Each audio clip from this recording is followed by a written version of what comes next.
Hello बच्चों। तो ये आज दूसरा इलस्ट्रेशन बता रहा हूँ आपको। इसमें इनफैक्ट यहाँ पे मैं दो इलस्ट्रेशन बताऊंगा। पहले वाले में आपको दिख रहा होगा कि एक कंटेनर है ना, और इसमें भरा हुआ है पानी।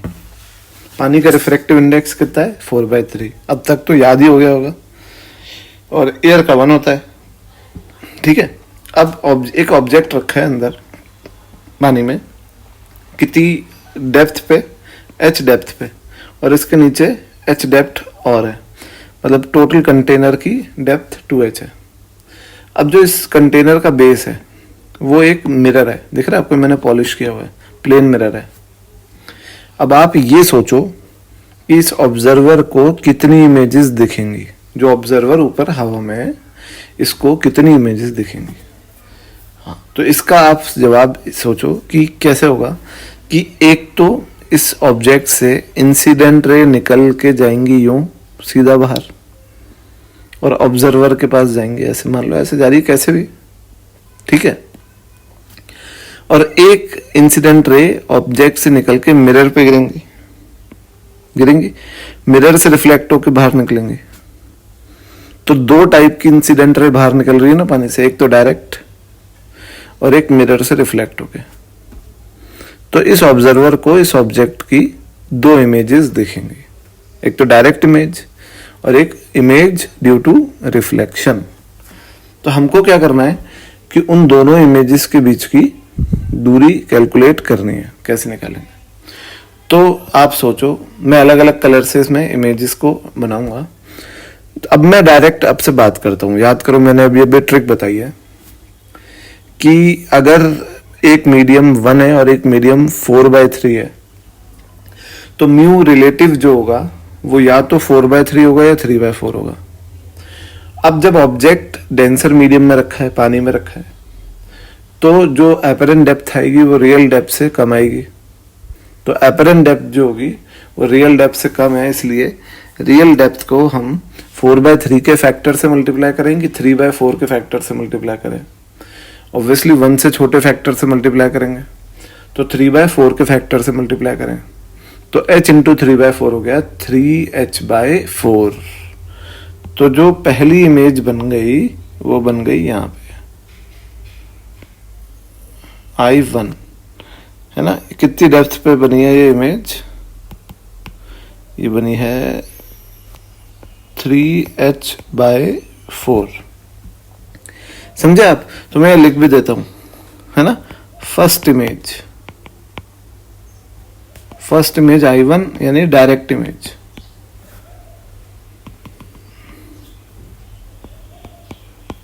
है ना। यहां लिखता हूं डायरेक्ट इमेज।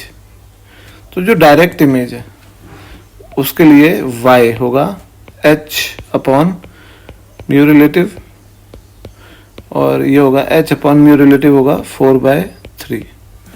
तो y आ जाएगा 3h/4। सही है? आ गया समझ? अब जो दूसरी इमेज होगी, तो आप दूसरी इमेज के लिए देखो कि दूसरी इमेज कैसे बन रही है। कि सबसे पहले दूसरी इमेज में जो मिरर है, लाइट इससे रिफ्लेक्ट होकर तो निकलेगी। लाइट कैसे जाएगी बाहर? पहले मिरर से रिफ्लेक्ट होगी, फिर बाहर जाएगी। जो मिरर्स में जो इमेज बनेगी इस ऑब्जेक्ट की जो इमेज मिरर में बन रही है वो यहां बनेगी, I2। कितनी डेप्थ पे? h डेप्थ पे। दिख रहा है आपको? सेम डेप्थ पे मिरर में इमेज बनती है। अब जब रे इससे रिफ्लेक्ट होके जाएगी यूं बाहर, तो जब ये रे रिफ्लेक्ट होके जाएगी तो इससे आती हुई नहीं दिखेगी। जैसे कुछ ऐसा बनेगा रे डायग्राम, मैं बना के दिखाता हूं।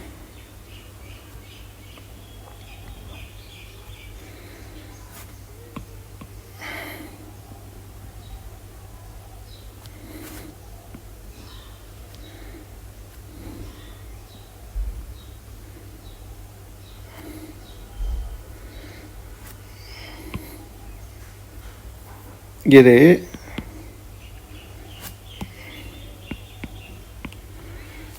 ऐसे आ रही है और यहाँ से रिफ्लेक्ट होकर बाहर जाएगी, तो जब ये बाहर निकलेगी तो इस ये रे कहाँ से आती हुई दिख रही है, I2 से आती हुई दिख रही है। तो जो अब रिफ्रैक्शन होगा उसके लिए ऑब्जेक्ट कौन होगा, I2। समझे आप, है ना। तो सेकंड इमेज में लिखता हूं, फॉर सेकंड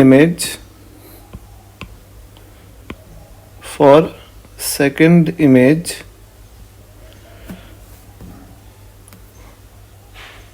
यानी image due to reflection, image after reflection. तो ये जो इमेज बनेगी इसके लिए y है ना, कितना होगा x। अब ऑब्जेक्ट कौन है, ऑब्जेक्ट I2 है, सही है। और हम जो डिस्टेंस नापते हैं वो हमेशा कहां से नापते हैं, सारे डिस्टेंस अपन इंटरफेस से नापते हैं। ये इंटरफेस है, यहां से नापते हैं। तो ये अपना ऑब्जेक्ट का डिस्टेंस हो गया, कितना हो गया ये हो गया आपका 3h। समझ गए। तो y कितना हो गया, रियल डेप्थ 3h अपॉन, अब सोचो आप, म्यू रिलेटिव, ये इंपॉर्टेंट है। अब बच्चे ऐसा बोलते हैं कि सर इमेज हवा में बन रही है और ऑब्जर्वर भी हवा में। तो मैं ये बोलता हूं कि अबे गधों, इमेज हवा में नहीं है, इमेज ये तो वर्चुअल है, कोई आ थोड़ी गई यहाँ पर इमेज। यहाँ पे इंसिडेंट रे रिफ्लेक्शन के बाद यहां से आती हुई अपीयर हो रही है। पर जब ये इंसिडेंट रे, मैंने ये थोड़ी बोला था कि म्यू रिलेटिव होता है कि ऑब्जेक्ट कहाँ है अपॉन ऑब्जर्वर कहाँ है, ये थोड़ी बोला था। मैंने तो बोला था इंसिडेंट रे कहाँ से कहाँ जा रही है। तो इस रिफ्रैक्शन के लिए इंसिडेंट रे पानी से हवा में तो जा रही है अभी भी, हाँ। तो म्यू रिलेटिव कितना होगा, म्यू रिलेटिव हो जाएगा 3/4। तो कितना आ जाएगा, बोलो 3h upon, in fact mu relative हो जाएगा आपका 4/3। कहां से कहां को, पानी से हवा को, तो 4/3 से 1, तो 4h/3। तो ये कितना है आपका, ये आ गया 9h/4। तो जो दूसरी इमेज बनेगी अपनी फाइनल, वो ये बनेगी I2, है ना। कितनी दूर ये इमेज बनेगी, इंटरफेस से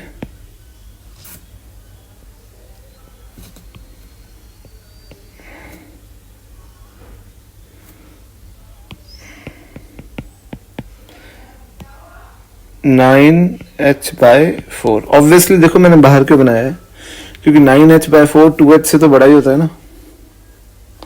आएगा नहीं समझ। अब इसको वापस एक बार रिवाइज करना, ठीक है। अब आता हूं मैं दूसरे क्वेश्चन पे। इस क्वेश्चन में क्या है कि ये आपका एक कंटेनर है, इसमें वही पानी भरा हुआ है। रिफ्रैक्टिव इंडेक्स कितना हो गया, म्यू बराबर 4/3, 4/3, ठीक है इसका। और नीचे जो है वो एक कॉन्केव मिरर है जिसकी रेडियस ऑफ कर्वेचर है, इनफैक्ट फोकल लेंथ है 20 सेंटीमीटर। कितनी है, 20 सेंटीमीटर। और जो ये आपका डेप्थ है कंटेनर की,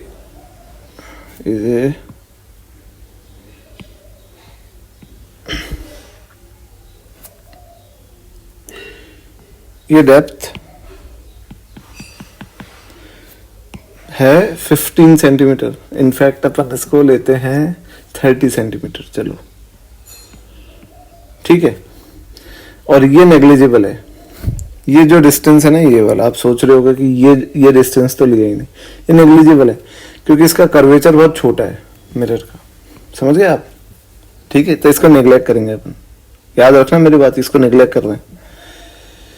अब सवाल ये है कि find the value of x for which image is formed at object itself, यानी x की किस वैल्यू के लिए इमेज ऑब्जेक्ट पे ही बनेगी।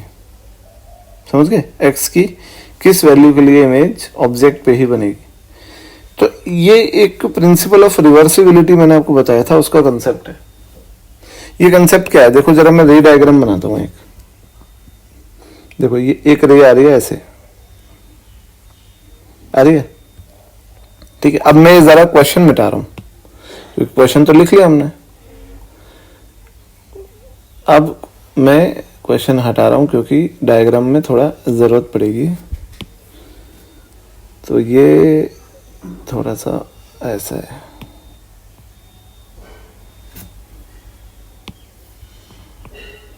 ठीक है। तो ये इंसिडेंट रे आई और ये रिफ्रैक्शन हुआ,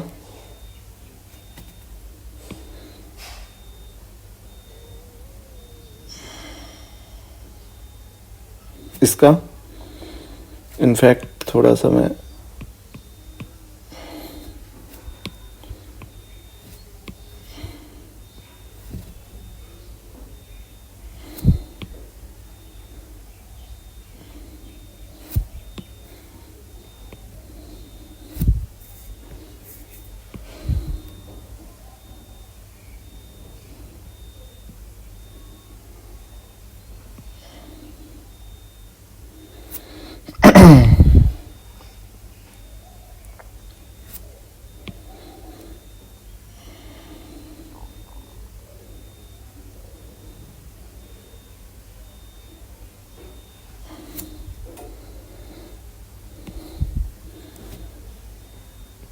ये इंसिडेंट रे आई और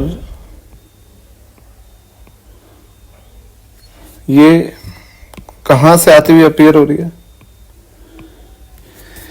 मतलब क्या है? जब ये इंसिडेंट रे आएगी तो ये इस सरफेस पे गिर के रिफ्रैक्शन होगा, तो ये नॉर्मल की तरफ मुड़ेगी। तो देखो अब थोड़ा नॉर्मल की तरफ मुड़ के अंदर गई, अंदर जाके किस पे गिरेगी? ये कॉनकेव मिरर पे। तो आप सोचो कि अगर कॉनकेव मिरर की आंखें होती और ये ऑब्जर्वर होता, तो ये जो ऑब्जर्वर है कॉनकेव मिरर, ये डेंसर मीडियम में है कि रेयर मीडियम में है? डेंसर मीडियम में, पानी में है।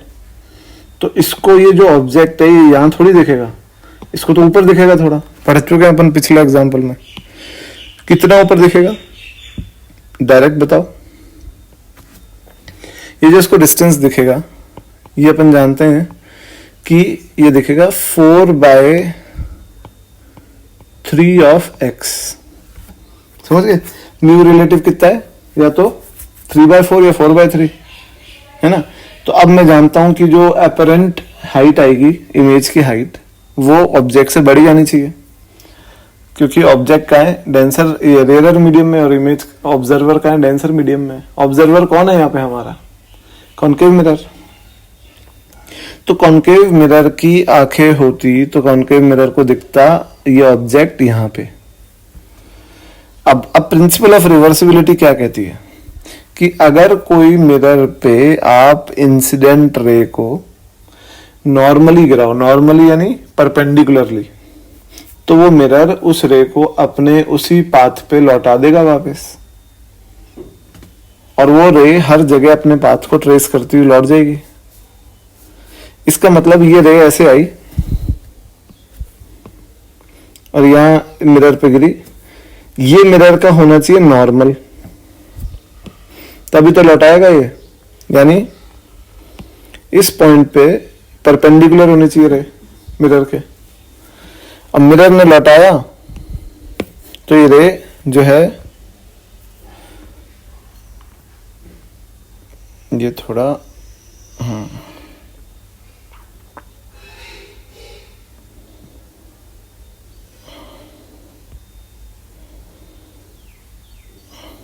ठीक है। मिरर ने जब लौटाया तो ये रे अपने इस पाथ पे लौट के वापस आ रही है, और देखो कहां बन गई इमेज, फिर से ऑब्जेक्ट पे बन गई। तो इसका मतलब ये है कि ये जो लाइन है ये मिरर का नॉर्मल होना चाहिए ना, ये और ये जो पॉइंट है ये मिरर का होना चाहिए centre of curvature, centre of curvature. तो अगर ये मिरर का सेंटर ऑफ कर्वेचर है तो सेंटर ऑफ कर्वेचर की मिरर के पोल से जो दूरी होगी ये, वो किसके बराबर होती है? Radius of curvature. और रेडियस ऑफ कर्वेचर यहां पर कितना होगा? एफ कितना है? 20। तो आर कितना हो गया? 40। तो 30 तो ये आ ही गया ऑलरेडी, तो ये 4/3x और कितना होना चाहिए? 30 plus 4x/3 should be equal to 40। तो 4x/3 should be equal to 10। तो x should be equal to 15/2। 30/4 is 15/2। तो x आ गया 7.5 सेंटीमीटर। आया समझ, है ना? मैं एक बार वापस आपको ये बताता हूं जल्दी से, क्विक फायर, कि ऑब्जेक्ट को कहाँ रखें यहाँ से x कितना हो कि फाइनल इमेज ऑब्जेक्ट पे ही बन जाए, यहाँ पे बन जाए। ये फाइनल इमेज यहीं बनी है, यहाँ पे फाइनल इमेज, ठीक है। तो देखो इसका कंसेप्ट क्या होता है? इसका कंसेप्ट प्रिंसिपल ऑफ रिवर्सिबिलिटी होती है कि अगर इमेज को ऑब्जेक्ट पे ही बनाना है और मिरर इन्वॉल्व्ड है तो मिरर का काम ये होता है कि मिरर से बोलो कि तेरा काम है कि तू रेस को अपने पाथ पे लौटा। तो मिरर बोलेगा हाँ ठीक है लौटा दूंगा, पर मेरी एक शर्त है। तो हम बोलेंगे भैया क्या शर्त है बता। तो बोलेगा कि आप मेरे परपेंडिकुलर पे गिराना रे को, तभी मैं उसको अपने उसके पाथ पे लौटाऊंगा। तो हमने कहा ठीक है, हम तेरे परपेंडिकुलर पे गिराते हैं। तो ये एक रे आई, यहाँ से रिफ्रैक्शन हुआ, थोड़ा सा नॉर्मल की तरफ मुड़ी, मिरर के परपेंडिकुलर पे गिरी, मिरर ने लौटा दिया, फिर वापस गई, फिर अपने पाथ पे गई और वापस यहाँ इमेज बना दी। अब मिरर ने शर्त क्यों रखी कि परपेंडिकुलर पे गिराओ? क्योंकि जब आप मिरर के परपेंडिकुलर पे गिराओगे तो मिरर को दिखेगा कि ये जो रे आ रही है ये उसके सेंटर ऑफ कर्वेचर से आ रही है। दिख रहा है आपको? तो मिरर के सेंटर ऑफ कर्वेचर से आने वाली रे जो मिरर पे गिरती है वो उसका नॉर्मली तो होता है, परपेंडिकुलर ही तो होता है। तो परपेंडिकुलर अगर नॉर्मल पे आ रही है रे तो वो अपने ही पाथ पे लौटाएगा ना मिरर, तो मिरर इसको लौटा देता है। तो अगर ये मिरर का सेंटर ऑफ कर्वेचर है तो वहां से ये जो दूरी है पोल की, रेडियस ऑफ कर्वेचर होगा, और रेडियस ऑफ कर्वेचर 2f होता है, f 20 है, तो ये दूरी 40 है। तो 30 प्लस 4x/3 किसके बराबर है? 40। तो 4x/3 कितना आ गया? 10। तो x कितना आ गया? 15/2 यानी 7.5। तो बच्चों आई होप ये कंसेप्ट आपको समझ में आया। और अब इसके आगे मैं थोड़े अलग टाइप के प्रॉब्लम्स इसमें आपको बताऊंगा। Thank you. और जितने ज़्यादा से ज़्यादा बच्चों को आप अपना हेल्प कर सकते हैं वीडियोस के ज़रिए तो आप उनको बोलिए या आप उनको शेयर कीजिए वीडियोस, जिससे वो भी अपनी प्रिपरेशन चालू कर सकें। Thank you.